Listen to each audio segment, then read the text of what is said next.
नमस्ते बच्चों, आज हम पढ़ेंगे पाठ हृदय परिवर्तन। अशोक महान का नाम तो आपने सुना ही है ना।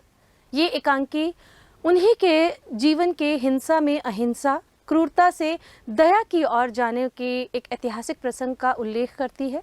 हिंसा के मार्ग पर चलते हुए विजय के लिए लालायित सम्राट अशोक के हृदय में अहिंसा, प्रेम, दया और सेवा भाव जगाने के पीछे भारतीय वीरांगना का साहस और त्याग रहा है। संगीत के भावपूर्ण माध्यम से अशोक की आत्मा का जाग उठना पाठक के हृदय को भी उद्बोधित करता है। यानी कि जब लोग इस एकांकी को पढ़ते हैं तो पाठक का हृदय भी उद्वेलित हो जाता है। वर्तमान जगत भी हिंसा के मार्ग पर दौड़ रहा है। ऐसे माहौल में इसी प्रकार के हृदय परिवर्तन की आवश्यकता है। इस एकांकी में जो पात्र हैं उसमें अशोक सम्राट एक गायिका है जो कलिंग की राजकुमारी है। रेखा महामात्य राधा गुप्त की पुत्री है और अशोक की प्रेयसी है। स्थान इस एकांकी का दिखाया गया है कलिंग की राजधानी का एक भवन। नंदिनी है वो रेखा की दासी है और समय 261 ईस्वी पूर्व कलिंग विजय के दूसरे दिन की शाम का। भवन अच्छी तरह से सजा हुआ है। एक बड़ी सी चौकी दीवार से लगी हुई रखी है। उस पर सुंदर कालीन और तोशक रखे हुए हैं। पीछे की ओर खिड़की है। मूढ़े के ऊपर कई उपादान रखे हुए हैं। इधर उधर धूपदान रखे हैं और तिपाई पर दीपक जल रहा है। नंदिनी सब वस्तुएं ठीक से सजा कर रखने में लीन है। बीच बीच में गायिका से बातें करती जा रही है। गायिका उत्सुकता से प्रश्नों की झड़ी लगा रही है। दृश्य यहाँ पर दिखाया गया है कि नंदिनी जो है वो भवन में रखे हुए सामानों की साज सज्जा ठीक कर रही है और गायिका उससे बातें कर रही है। गायिका बहुत कुछ पूछना चाहती है। गायिका कहती है तो सम्राट अभी यहीं आएंगे?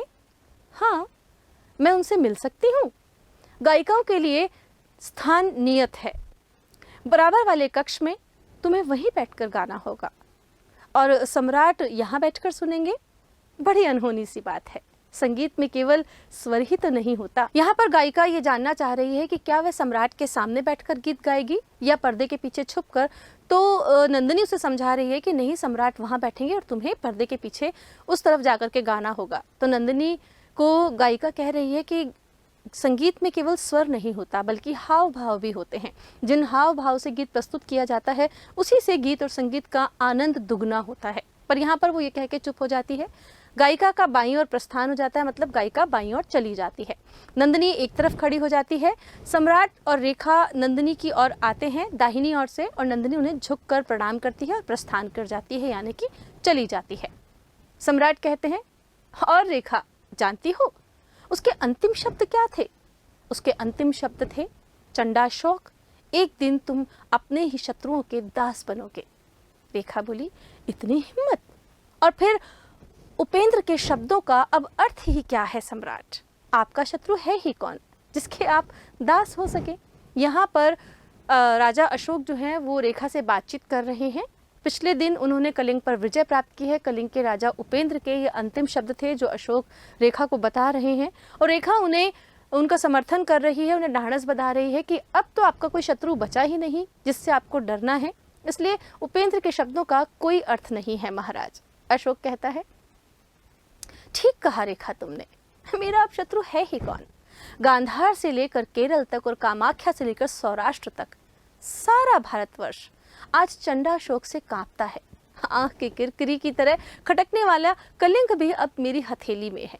यहाँ पर अशोक को चंडाशोक कहा गया है क्योंकि अशोक विजयों के लिए लालायित था, इसलिए उसको ये उपाधि दी गई थी, उसे नाम दिया गया था कि वह चंडाशोक है। तो यहाँ पर इसलिए बार बार इस शब्द का नाम आ रहा है अशोक के लिए। वो कह रहा है कि मैंने पूरा भारतवर्ष जीत लिया है और अब कलिंग जो मेरे अधीन नहीं आ रहा था उस कलिंग पर भी मैंने विजय प्राप्त कर ली। बस यही मेरी आंख की किरकिरी बना हुआ था, मतलब जो नजर को अच्छा नहीं लगता, दृष्टि को अच्छा नहीं लगता, आंखों में चुभता है, वो अंतिम देश, वो अंतिम राज्य कलिंग था, वो भी मेरी हथेली में आ गया है, मतलब मेरे अधीन हो गया है। तो रेखा कहती है, तो उपेंद्र के सारे संबंधी नष्ट हो गए सम्राट? हाँ, सिवा उसकी बहन के। कलिंग की राजकुमारी अभी तक अशोक की नजर से परे है और हंसता है। सुना है वह तो कभी की बौद्ध भिक्षुणी हो गई। आज न जाने क्यों मेरे हृदय में कोहरा सा छाया हुआ है।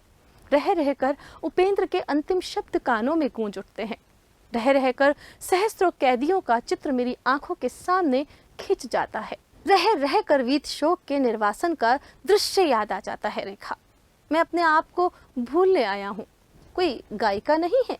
अब यहाँ पर सम्राट अशोक अपने पिछले दिनों की बातें याद कर रहे हैं। वो कह रहे हैं कि मैंने खूब कत्लेआम किया, मैंने खूब युद्ध जीते, मैंने अपने भाइयों को भी मेरे यहाँ से निकाला दे दिया, लेकिन अब मुझे थोड़ी सी शांति चाहिए, मुझे मनोरंजन चाहिए। मैं अपना मनोरंजन करने के लिए यहाँ आया हूँ, किसी गायिका को बुलाओ। नंदिनी कहती है, जी वह तो पहले से ही आ गई है, उनसे कहो कि सम्राट अशोक उनका गाना सुनेंगे। रेखा आदेश देती है। नंदिनी जाती है।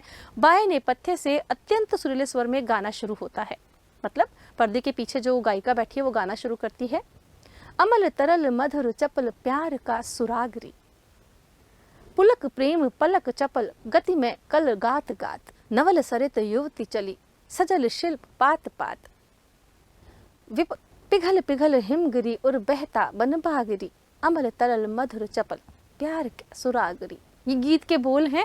प्रकृति का बहुत अच्छा वर्णन यहाँ पर कर रही है। साथ में कह रही है कि एक युवती है जो नदी की तरह बहती चली जा रही है, और यहाँ पर कहीं कहीं इस गीत में थोड़ा दुख भी प्रकट हो रहा है। तो अशोक जो है वो आत्मविभोर होकर इस गीत को सुन रहा है। गीत अचानक बंद हो जाता है। अशोक मानो स्वप्न से जागकर कहता है, कितना सुंदर है, कितना मधुर है।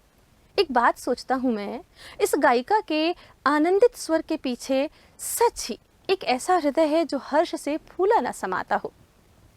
क्या उषा और संध्या की किरणों को छूकर जो चिड़िया बरबस गा उठती है, वे सभी सुखी हैं। कौन जाने रेखा, इसके इस सुहावने गीत के पीछे एक जर्जर और पीड़ित हृदय छिपा हो, कौन जाने। पुनः नेपथ्य से गाने का स्वर प्रत्येक पद के बाद रुक जाता है, और इस स्वर में एक हल्की सी वेदना है, दर्द है। जो गाना वो गा रही है उसमें हल्की सी वेदना है। बार बार वो पद गाती है और रुक जाती है, मानो बीते करुण अनुभव की कहानी सुना रही हो। मतलब वो कुछ एक ऐसी कहानी सुना रही है जिसमें करुणा छिपी हुई है, दया छुपी हुई है, दर्द दुख छुपा हुआ है। गीत क्या कह रहा है? सुना मेरी वंशी यह तान, करुण उस गाथा के सोपान, वसंती वैभव का विस्तार, सुना कैसे सागर के पार, सरस फूलों का सुंदर देश, भ्रमर जिनका नृप अतुल उतार, सुरभि सुमनों की उसका प्राण। वो एक कहानी में शुरू करती है कि एक जगह थी जहाँ पर बहुत सुंदर प्रकृति का जो वातावरण था वो फैला हुआ था, खूब खूबसूरत फूल खिले हुए थे, और वहाँ का जो राजा था एक भंवरा था जो बहुत ही उदार हृदय था, और सारे सुमन का जो रस है उसका पान किया करता था, और सारे फूलों का रस उसे बहुत प्यारा लगता था। गीत रुक जाता है। अशोक कहता है, रेखा स्वर बदल गया है ना, तुम सुन रही हो? रेखा चुप। फिर गीत चालू होता है।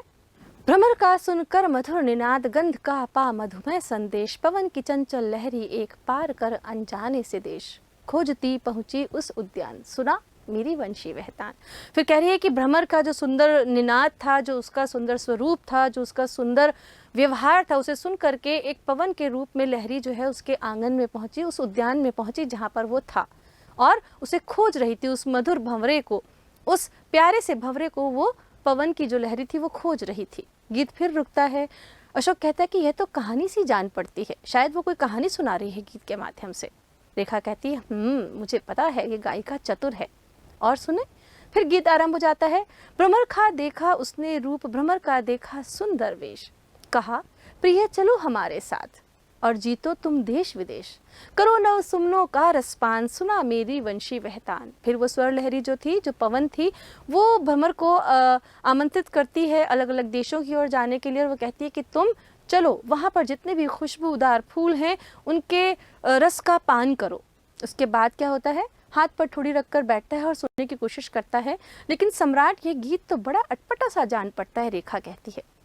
इसके बाद गीत पुनः निकलता है। स्वर में अब तीव्रता आ जाती है, तेजी से वो ये गीत गाती है। अरे क्या था कोई अभिशाप, अरे क्या था मायावनी का जाल, कि जो आकांक्षा का बन गया दास, शांति सुंदरता का बन काल, भ्रमर ने विश्व विजय ली ठान। यहाँ पर स्वर लहरी कह रही है कि मैंने तो ये सोचा था कि ये मधुर भंवरा है जो अलग अलग सुंदर फूलों का रसपान करेगा, अलग अलग देश में जाएगा, लेकिन इसका तो मन ही बदल गया। ये तो विश्व विजेता बनने, इसकी आकांक्षा, महत्वाकांक्षाएं बढ़ गई। सुना, देखो। फिर वो कह रहे हैं, फिर क्या हुआ? आप तो ऐसे सुन रहे हैं महाराज जैसे आकाशवाणी हो। सुना रेखा, निश्चय ही इसमें कुछ भेद है। क्या? फिर गीत आरंभ हो जाता है। अब राजा जब ये गीत सुनता है अशोक, तो वो कह रहा है कि नहीं, ये केवल गीत नहीं है, इसमें कुछ ना कुछ संदेश छुपा है, कुछ ना कुछ राज तो है इसमें जो ये गायिका इस तरह का गीत सुना रही है। फिर से वापस से वो गीत शुरू होता है। ध्वंस करता फूलों के पंख, छेदता कलियों का लघुगात, मसलता किंशुक पीत पराग, करोड़ों जीवों पर आघात, रुधिर में लाल चला नादान, सुना। ओह, अब वो क्या कह रही है कि वो जो भंवरा था वो ही फूलों के पंखों को नोचने लगा, वो ही कलियों का हास करने लगा, वो ही पलाश के फूलों को रोनता हुआ चला गया और चारों तरफ जो था रक्त की तरह लाल लाल रंग बिखर गया। रेखा कहती है मैं उसे बंद करती हूँ। नंदी, वो नंदिनी को आवाज लगाती है। तभी गायिका अचानक से अंदर आ जाती है और कहती है कि कौन तुम गायिका, मेरी आज्ञा के विरुद्ध तुम अंदर कैसे आई? अशोक कहता है ठहरो रेखा। और रेखा नंदिनी को बुलाती है, नंदिनी नंदिनी। गायिका अशोक को लक्ष्य करके गाना आरंभ करती है कुछ अर्थ भरे स्वर में। कहाँ वह मधुर मधुर में राग, कहाँ यह यौवनवारी विलास, कहाँ उषा रंजित मधुहास, एक बस अभिलाषा की प्यास, वने हो पुष्पराज पाषाण, सुनो मेरी वंशी वहतान। अब वो क्या कह रही है कि कहाँ तो मैंने सुना था कि भंवरा वह मधुर मधुर संगीत गाता है और मीठे मीठे फूलों का रस चुनता है, लेकिन ये मैं क्या देख रही हूँ कि यह युवावस्था में विलास से डूबा हुआ राजा है। कहाँ उषा रंजित मधुहास, कहाँ वो मीठा जो हास था, जो हंसी ठट्ठा था, और कहाँ एक राजा की अभिलाषा। बने हो पुष्पराज पाषाण, वो कह रही कि पुष्पराज भंवरे क्या तुम पत्थर बन गए हो, तुम्हें मेरी वंशी की तान सुनाई नहीं दे रही। नंदिनी का प्रवेश होता है और नंदिनी गायिका की ओर बढ़ती है तो अशोक उसे रोक देता है, नंदिनी उसे छोड़ दो। नंदिनी छोड़कर जाती है गायिका से। गायिका कौन हो तुम, सच बताओ, मेरी हत्या करने भेजी गई हो क्या तुम? तो भूलती हो। अपनी छाती में से कटार निकलकर कहता है, देखती हो यह कटार? गायिका बड़े विनम्र स्वर में कहती है, सम्राट मेरी गर्दन आपके सामने है, आप वार कर सकते हैं। जहाँ रक्त का सागर आपने बहाया, यहाँ एक बूंद और बहाने में न चूकिए। अशोक कहता है और बैठ जाता है।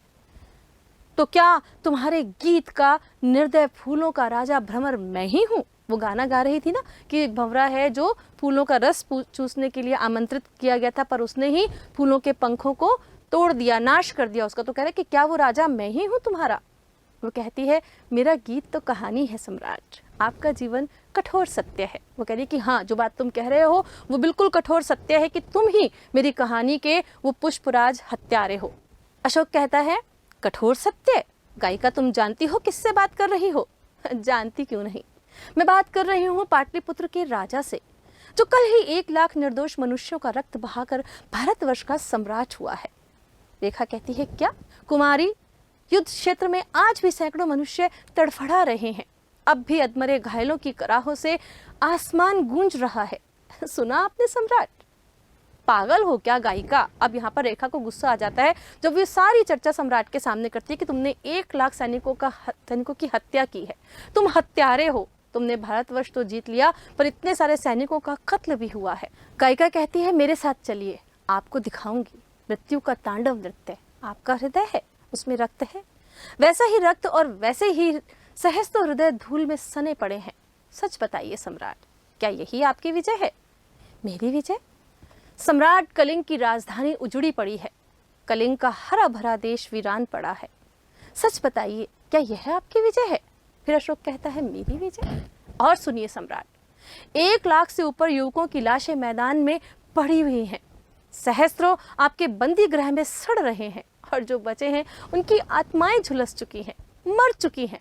बताइए, इसी में आपकी विजय है? बौद्धों की दुर्बल नीति किसी और को समझाना गायिका, सम्राट को परामर्श देना तुम्हारा काम नहीं। ये बातें सुनकर के रेखा को गुस्सा आता है और वो इस तरीके से बोलती है। अब वो क्या समझाना चाह रही है यहाँ पे गायिका?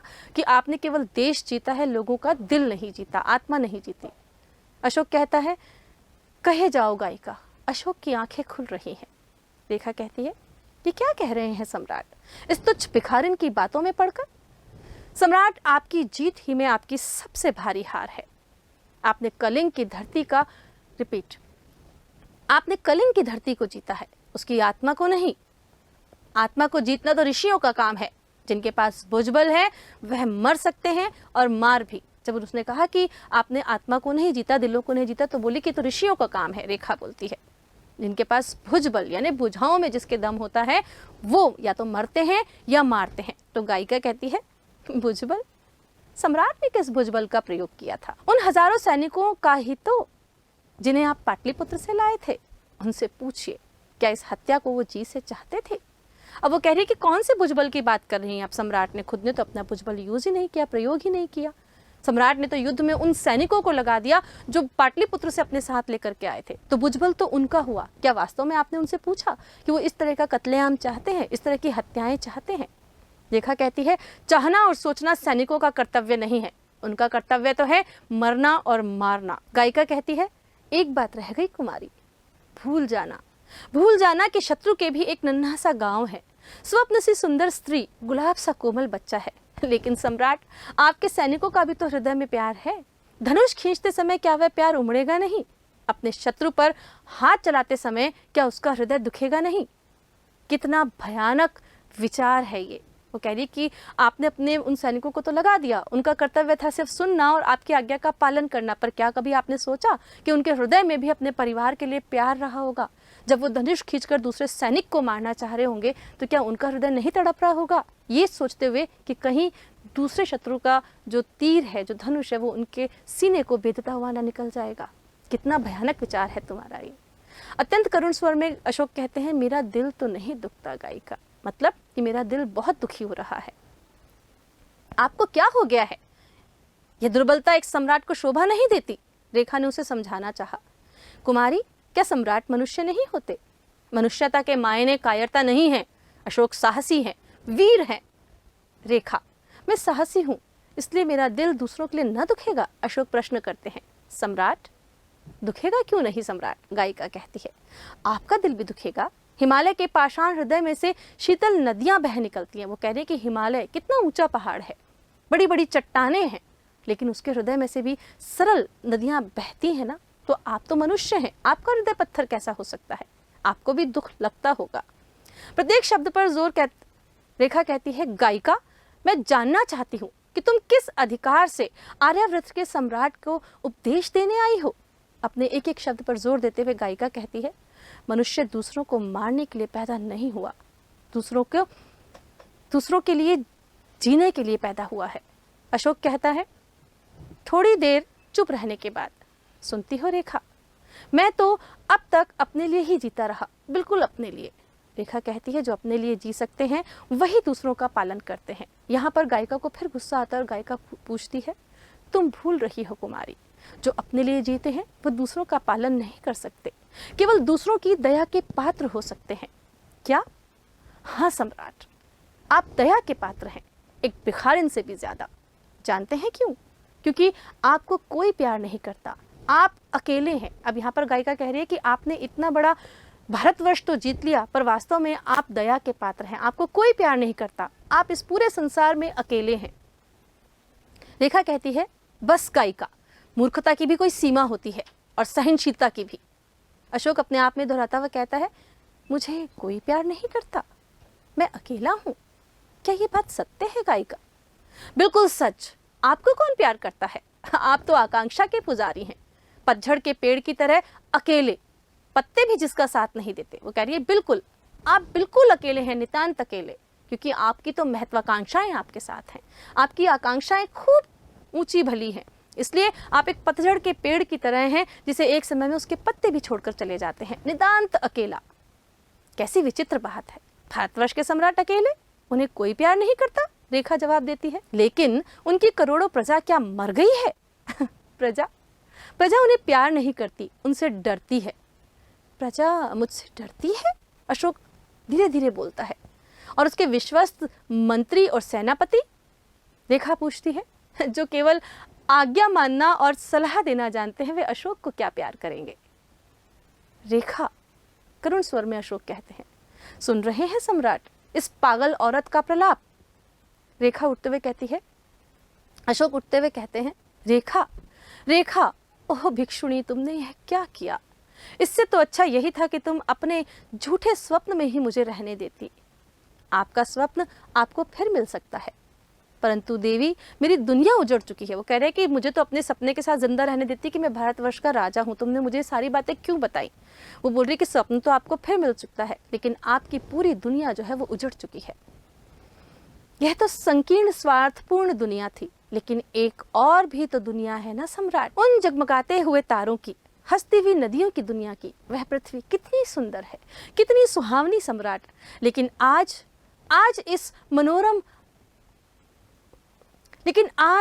इस मनोरम जगती तल पर एक पिशाच घूम रहा है। अब वो क्या कह रही है कि दुनिया तो बहुत खूबसूरत अभी भी है, पर उस दुनिया पर एक पिशाच, एक राक्षस घूम रहा है, तुम्हारे जैसा राक्षस। अशोक कहता है पिशाच? हाँ, युद्ध का पिशाच, नर हत्या का पिशाच। सम्राट, इस सुंदर संसार में आज अकेला मनुष्य असुंदर है, हत्यारा है, अभागा है। ओह भिक्षुणी, इतनी जिम्मेदारी मैं नहीं सह सकूंगा। अब वो जो भिक्षुणी थी वो इस युद्ध की सारी जिम्मेदारी अशोक पर डाल रही थी कि तुम्हारी वजह से ही इतना कत्लेआम हुआ है, तुम्हारी वजह से ही कलिंग की पूरी जनता मर गई है, वहाँ पूरा सत्यानाश हो चुका है। वो कह रहा है कि मैं इतनी जिम्मेदारी नहीं ले सकता इस युद्ध की। आगे क्या कह रही है वो गायिका? सम्राट, इस रक्त की नदियों के पीछे, इस हाहाकार और अत्याचार के उस पार मैं इस नई दुनिया का स्वप्न देखती हूँ। कलिंग की उजड़ी हुई धरती में एक नई सृष्टि देखती हूँ। आप भी देखिए सम्राट, उस और चिताओं से परे, आहों के ऊपर देखिए ना। वो कह रही है कि मैं मानती हूँ कि आपने ये पूरा कत्लेआम किया है, पर इसके पार एक दुनिया और भी है। वो उसे बौद्ध धर्म की ओर खींचना चाहती है, इसलिए वो सारी बातें कह रही है। वो कह रहा है कि लेकिन देवी, मेरी लालसा, मेरी अतृप्त आकांक्षा है, मैं न देख सकूंगा। नहीं, वो कह रहा है कि मैं तो इतना महत्वाकांक्षी हूँ, मेरे अंदर इतनी लालसाएं भरी हुई हैं, उस दुनिया को मैं कैसे देख सकता हूँ जहाँ शांति है, जहाँ पवित्रता है, जहाँ पर सब लोग सुख से रहते हैं। मैं उस दुनिया को देख ही नहीं पाऊंगा, क्योंकि मैं तो एक हत्यारा हूँ। गायिका कहती है क्यों नहीं सम्राट, आपकी लालसा, आपके अरमान, आपकी शक्ति, आपका प्यार सब आज से उस अनोखे चित्र का निर्माण करेंगे। फिर कोशिश कीजिए, क्या आप उस स्वप्न को नहीं देख पाते? वो कह रही है कि नहीं, आप सब कुछ कर सकते हो, आप करके देखो। अशोक कहता है मैं कोशिश करूंगा देवी। गायिका कहती है मैं देख रही हूँ सम्राट उज्जवल प्रभात, भगवान बुद्ध की करुणामय किरणों से आलोकित प्रभात। मैं देख रही हूँ भारत भूमि के कोने कोने में उसके पावन संदेश का प्रचार। आर्याव्रत का हर एक नगर में शिलालेख और स्तंभ, और मैं देख रही हूँ सदियों बाद संसार के हृदय मंदिर में अशोक की प्रतिमा, सच्चे धर्म के पुजारी की प्रतिमा। मुझे निराश न करें सम्राट। अब यहाँ पर क्या कह रही है? वो एक संदेश दे रही है कि मैं देख रही हूँ कि आप बौद्ध धर्म स्वीकार कर चुके हैं, आपने बौद्ध धर्म के प्रचार के लिए अपने यहाँ से लोगों को भेज दिया है। संसार के कोने कोने में आपके द्वारा बौद्ध धर्म का प्रचार किया जा रहा है, शांति और अहिंसा का प्रचार किया जा रहा है। आपने अनेक शिलालेख लिखवा लिए हैं, स्तंभ लेख आपने स्थापित करवा दिए हैं। आप कभी भी निराश नहीं होंगे सम्राट। अशोक कहते हैं देख रहा हूँ देवी, मैं भी देख रहा हूँ, मेरी आत्मा धुल रही है, मेरा कलंक धुल रहा है। भिक्षुणी, भिक्षुणी, कैसा उन्नत प्रभात है ये। मतलब अब अशोक की समझ में आ गया है कि उसे युद्ध की राह पर न चलकर शांति और अहिंसा के रास्ते पर चलना है। अचानक एक निस्तब्धता छा जाती है, चुप्पी छा जाती है। अशोक कहता है लेकिन तुमने मुझे नया मार्ग दिखाया, कैसे इस एहसान को चुकाऊंगा मैं? विश्व सेवा के द्वारा। वो कह रही है कि तुम संसार की सेवा करो, मैंने जो रास्ता तुम्हें दिखाया वो शांति और अहिंसा का मार्ग है, तुम इस रास्ते पर चलो और संसार को भी इस रास्ते पर लेकर के आओ, मेरा एहसान चुक जाएगा। तो अशोक कहता है अपनी सेवा का भी अवसर दो, कि विश्व की सेवा तो मैं कर लूंगा, तुमने मुझे जो रास्ता दिखाया उसके लिए तुम अपनी सेवा का अवसर मुझे प्रदान करो। भिक्षुणी कहती है मेरी सेवा? भिक्षुणी की सेवा? मानो उसे एक बात याद आ गई और कहा हाँ, एक काम है। अशोक कहता है जल्दी कहो, आप मेरे लिए एक भाई ला दीजिए। ला सकेंगे? विस्मित होकर कहता है भाई? हाँ भाई, मेरा भी एक भाई था, परंतु कल वह आपके कलिंग युद्ध में मारा गया। अशोक को जैसे मानो बिजली छू गई हो। सच बताओ तुम कौन हो? थी कलिंग की राजकुमारी, अब एक भिक्षुणी हूँ। वो कह रही कि सच में मैं कलिंग की राजकुमारी थी, पर आज मैं एक भिक्षुणी हूँ क्योंकि मैंने बहुत धर्म अपना लिया है। वो उसके चरणों में गिर पड़ता है अपने घुटनों पर और कहता है कलिंग की राजकुमारी? ओह, मैं तुम्हारे भाई का हत्यारा हूँ। हत्यारा नहीं सम्राट, आप ही मेरे भाई हैं। ओह, अशोक खड़ा होता है। मेरे भाई, मेरी बहन, मतलब दोनों यहाँ पर एक दूसरे को भाई बहन मान लेते हैं और फिर अशोक ये तय कर लेता है कि उसे बौद्ध धर्म स्वीकार करना है। कहो गाकर कहो, जोर से कहो। बुद्धं शरणं गच्छामि, धम्मं शरणं गच्छामि, संघं शरणं गच्छामि। बच्चों, ये बौद्ध धर्म के 3 जो सूत्र हैं वो हैं बुद्धं शरणं गच्छामि, बुद्ध की शरण में चलो, बुद्ध की शरण में जाते हैं, संघ की शरण में जाते हैं और धम्म की शरण में जाते हैं। अशोक भी कहता है बुद्धं शरणं गच्छामि, संघं शरणं गच्छामि, धम्मं शरणं गच्छामि।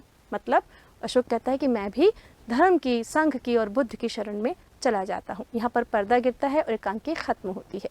तो इस एकांकी का जो संदेश है वो ये है कि आज के वातावरण में भी हमारे अंदर अति महत्वाकांक्षाएं और आकांक्षाएं घर कर चुकी हैं, जिसके लिए हम बहुत स्वार्थी होते चले जा रहे हैं। अपने स्वार्थ की पूर्ति के लिए हम दूसरों के ऊपर अत्याचार करते हैं। तो इस कहानी का संदेश है कि अपनी आकांक्षाओं को थोड़ा सीमित रखिए, अपनी महत्वाकांक्षाओं को रोक लीजिए। संसार में सब भाई बहन हैं, एक दूसरे के साथ मिलकर के ही हमें चलना है। इसलिए शांति और अहिंसा का पाठ आप भी याद रखिए।